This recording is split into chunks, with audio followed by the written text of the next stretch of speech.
Welcome to Woke House YouTube channel. My name is Kali John Clark. I dedicate the merit of this video to my Lama Tuku Sori Dechen Rinpoche. I'm a poor student of a great Lama. I'll give you a link to his website below. The last we left off, the Buddha was under the Bodhi tree. He had promised not to get up until he had realized the truth of reality. He sat there for 3 days and contemplated the time when he was a child.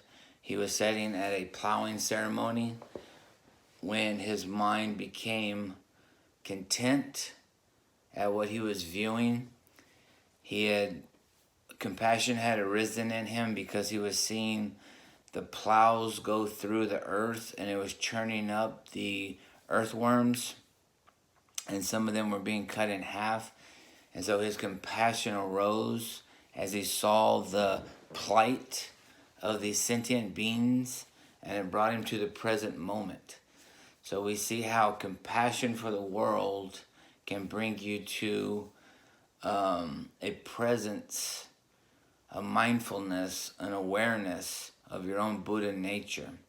I think that's why Theravada, eventually sections of Theravada, evolved into Mahayana, because some people thought that Theravada wasn't compassionate enough. I mean, I love Theravada or Theravada, however you want to say it. I love the teachings of the elders.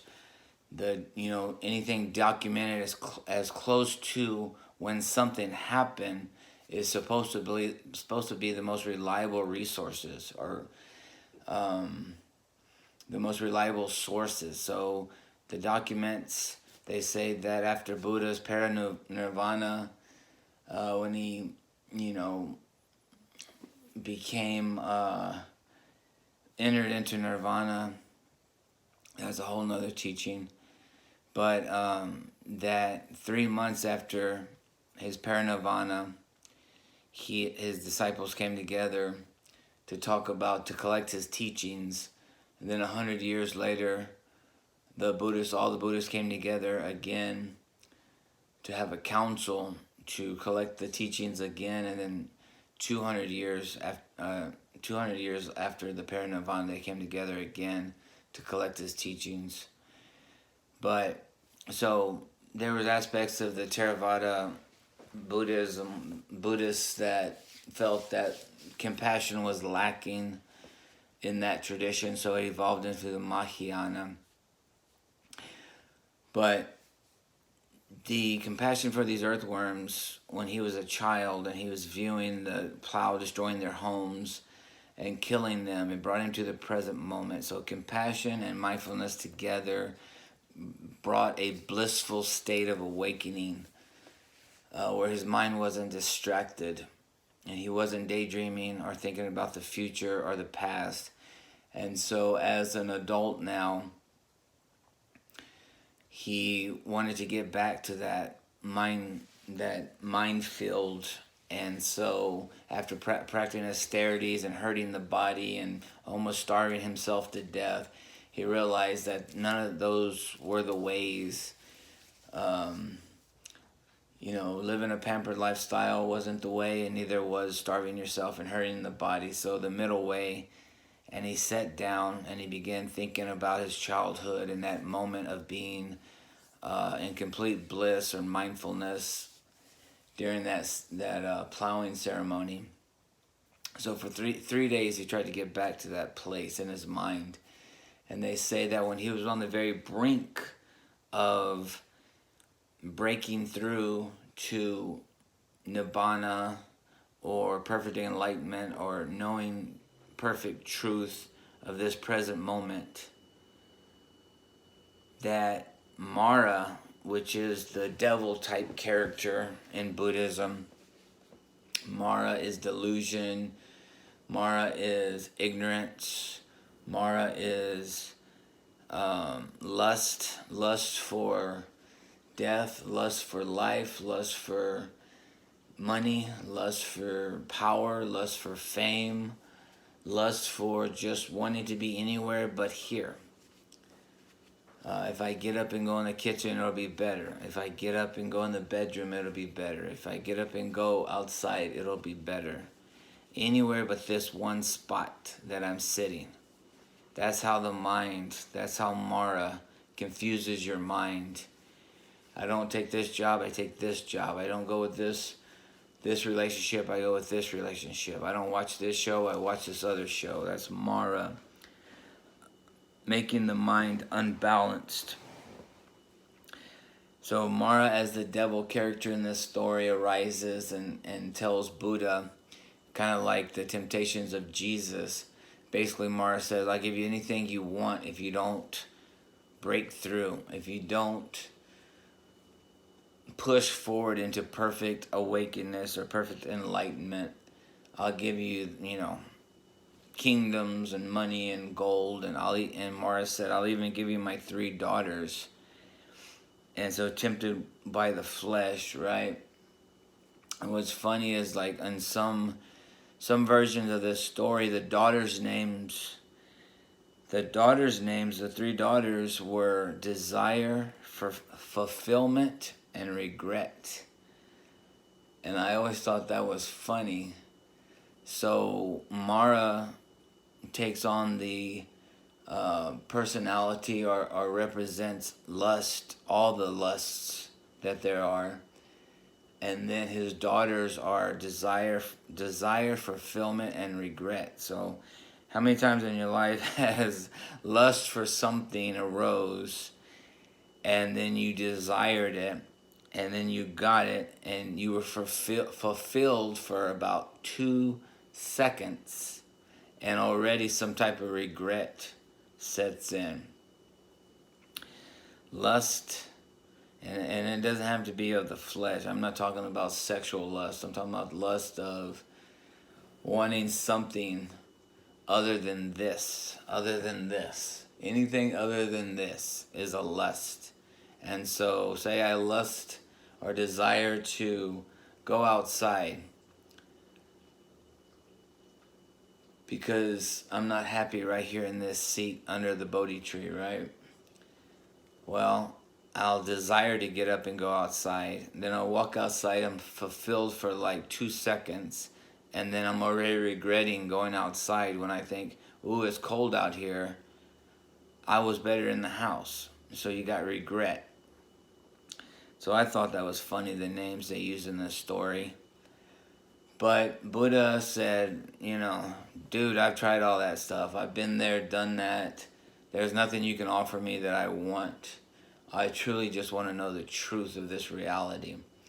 And so immediately Mara started using guilt, saying, who do you think you are to be enlightened? Who the heck do you think you are?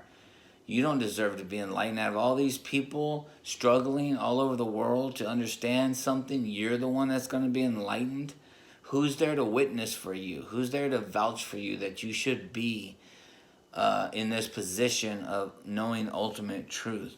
And at that time, Buddha reached over and touched the earth. And he said, the earth herself witnesses on my behalf. The earth vouches for me because I'm a human, because I'm was born a sentient being on this planet. And because I was born with the Buddha nature, the earth herself will vouch for me that I deserve this seat. And I think that's a beautiful, I'm a naturalist per se. I mean, I believe that climate change and all this stuff is happening. I believe we're destroying our planet.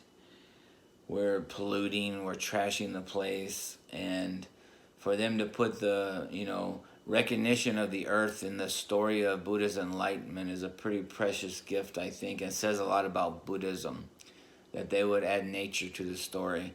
Another aspect of nature in the story is that Buddha got so upset when he touched the earth that Mara got all of his demons, every evil thing in the world, every imp and demon and monster, and they had all these weapons of destruction, chainsaws and bow and arrows and machine guns and cannons and grenades and bazookas and poisons and knives and anything you can think of, and they all attacked Buddha at the same time, casting all of their weapons of destruction at the Buddha.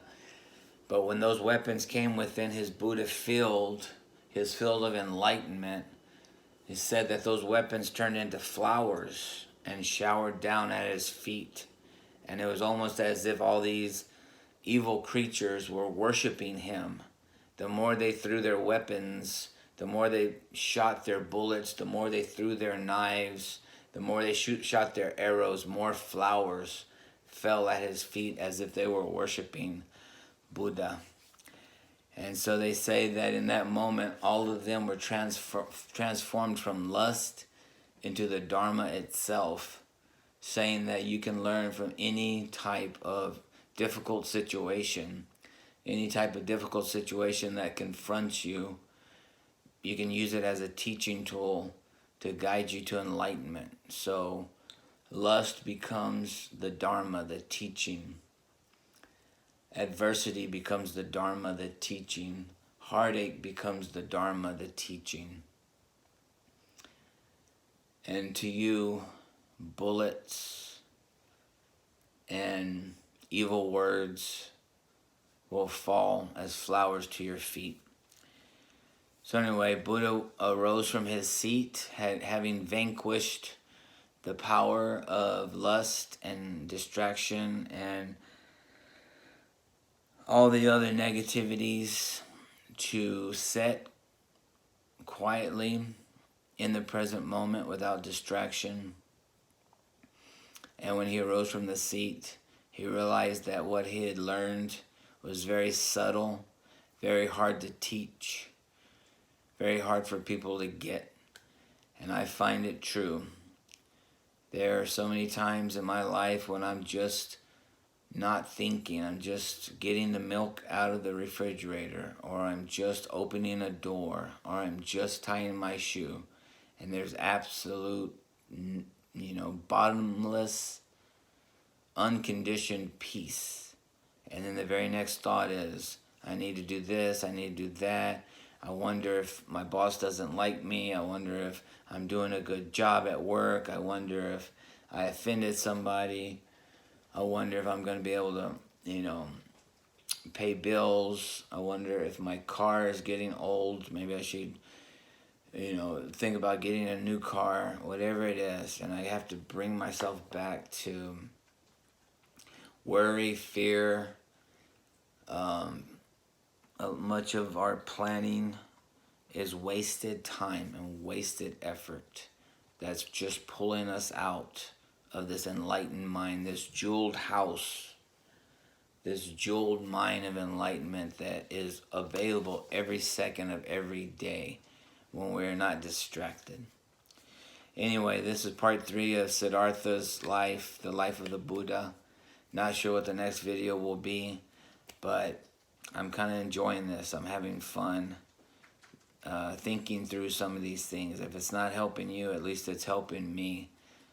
As I'm trying to articulate the Buddha's teachings in words, it's very profound for me to have to think through it and process it once again, and giving me little nuggets of insights that I didn't have before.